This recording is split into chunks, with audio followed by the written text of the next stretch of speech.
नमस्कार जी, मैं उपेंद्र सिंह पिंकू, पत्रकार DD न्यूज। आओ कुछ खास बातचीत करते हैं महेशदास महाराज जी से।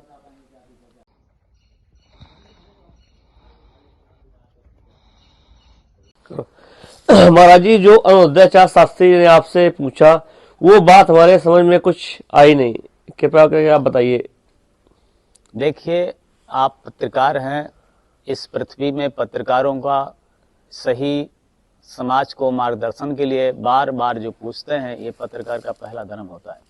इसीलिए कहा गया कि पत्रकार से कोई चीज पतित ना हो, उसका नाम पत्रकार है। तो जो अनुद्धाचार शास्त्री पूछ रहे थे धर्मशास्त्रों के विषय में कि हम मार्गदर्शन चाहते हैं, वास्तविकता तो ये है कि हमारे जो वेद शास्त्र ग्रंथ हैं, ये सब हृदय के एक बहुत बड़े तत्व हैं। जैसे हम मंत्रों से, जप से, तप से, ये आत्मिक भोजन है। शारीरिक भोजन के लिए हम सांसारिक व्यवस्था करते हैं।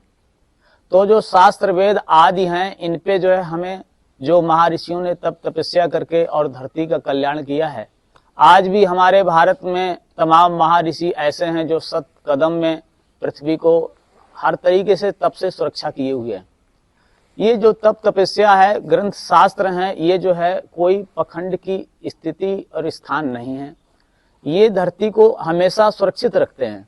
इसलिए हम जो भी हमारे धर्माचार हैं, बहुत अभी ऐसे धर्माचार हैं जो सत मार्ग पर, सत विचार पर चलने की कोशिश करते हैं। उस पर जनता का बहुत सुंदर प्रभाव होता है। जैसे आप मान लीजिए, हम किसी बात को बार बार भगवान को लखाकर भगवान के द्वारा जगत में संसार का कल्याण करते हैं, तो जब ईमान टिकाते हैं तभी दूसरे पर ईमान टिकता है। हम अगर दया सिखाते हैं, दया सीखते हैं, तो उस पे हमें धरती का अलग प्रभाव पड़ता है।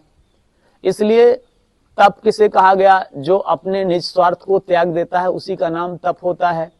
जब किसे कहते हैं जिसे कोई वस्तु की जरूरत नहीं रह जाती, उसी को जपी तपी कहा जाता है।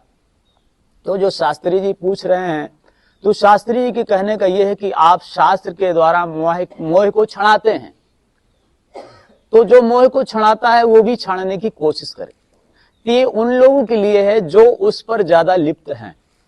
हमें भगवान इतना संसार की शक्ति देते हैं जिसमें हमें सारी सुविधा मिलती है। उस सारी सुविधा को हम ज्यादा इस्तेमाल ना कर सकें तो हमारा धरती पे नया विकास, नया प्रकाश सब कुछ हो सकता है।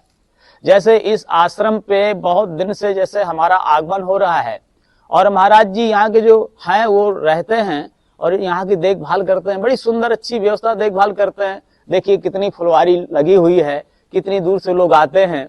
और जब यहाँ हम भगवान नागेश्वर धाम में बैठे हुए हैं, इस नागेश्वर धाम को देश देश में अगर लोग जानेंगे तो इस पे समाज का प्रभाव पड़ेगा, समाज का प्रकाश होगा, समाज का विकास होगा। और परमात्मा सबकी वस्तु है, परमात्मा सर्वव्यापी है, परमात्मा निज किसी का नहीं है। ऐसे हमारे जो पत्रकार महोदय हैं, जो देखते हैं कि कोई व्यक्ति की नहीं सुनाई होती, उसके पास पत्रकार जाता है, उसकी बात देश तक पहुंचाता है, प्रधानमंत्री तक पहुंचाता है। जैसे धर्म ग्रंथ की बात सोच लीजिए, आज अयोध्या पूरे विश्व में चर्चित हो गया। देश में चर्चित नहीं हुआ, विश्व में चर्चित हुआ। हमारी वर्तमान की सरकार धर्म पद पर विचार करने के लिए इतना उन्होंने कितनी कोशिश करके जो हजारों साल के लिए एक धर्म ध्वजा ठहरा दिया। ऐसे में हमारे देश के, हमारे विचारों को, हमारे धर्मात्माओं को बहुत प्रकाश की वस्तु प्राप्त हुई। इसलिए हमारे सब धर्मात्माओं को ऐसी वस्तु को प्राप्त कर हमें संसार में ज्यादा मोह की गति में दौड़ना अच्छा नहीं है। धर्म जब ही टिकेगा जब हम इसको हर व्यक्ति जिम्मेदारी समझेंगे कि भगवान सबका कल्याण करते हैं। तो जब मैं भगवान की कथा कहता हूं तो भगवान मेरा भी कल्याण करेंगे। इसलिए भगवान तो ऐसा है जो जगत में, संसार में हर चीज से व्यक्ति असंतुष्ट हो सकता है, और भगवान की शरण में जाकर अगर वो असंतुष्ट हुआ तो उसका कोई मतलब भगवान के पास पहुंचने का स्थान नहीं रहा।